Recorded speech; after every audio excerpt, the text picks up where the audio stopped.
মিশো থেকে অর্ডার করে এত বাজেভাবে ফেঁসে যাব কোনোদিন ভাবতে পারিনি। এত আশা করে অর্ডার করেছিলাম, তো ড্রেসটা মানে এতটা বাজে কি বলবো তোমাদেরকে। হ্যালো এভরিওয়ান, তো অনেক দিন আগে একটা পার্সেল অর্ডার করেছিলাম মিশো থেকে, অনেক দিন বলতে 3-4 দিন আগে। তো আজ সেই পার্সেলটা দেখো দিয়ে গেছে, আর সেই পার্সেলটা এখন আমি আনবক্সিং করব।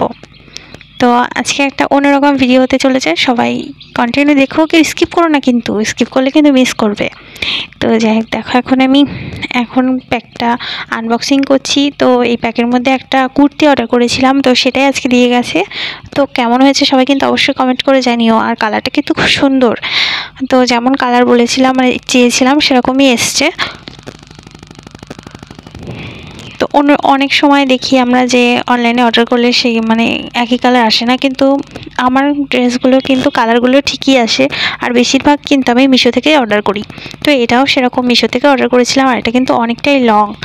তো দেখো আমি একটু হাতে নিয়ে দেখছিলাম, দেখতেই পাচ্ছ তোমরা অনেকটাই কিন্তু লং। আর এটা না কারথান টাইপের, যে কারথানের যে নাইটিগুলো আমরা বাড়িতে পরি সেগুলো যে কি বলবো, ওটা সুতোটা টানলে যেমন জুস হয়ে যায় সেরকমই এটাও। তো আর ওয়েট করতে পারিনি, তারপরে দেখো আমি এখন পরে নিয়েছি। তো এই যে কুর্তিটা পরে কেমন লাগছে আমাকে অবশ্যই কিন্তু কমেন্ট করে জানিও। ওয়েট করতে পারলাম না বলেই কিন্তু পরে নিয়েছি। আর কি আর করব, দেখো একটু এদিক ওদিক মানে করছিলাম। আর যাই হোক, তো কেমন লাগছে অবশ্যই সবাই কিন্তু কমেন্ট করে জানিও।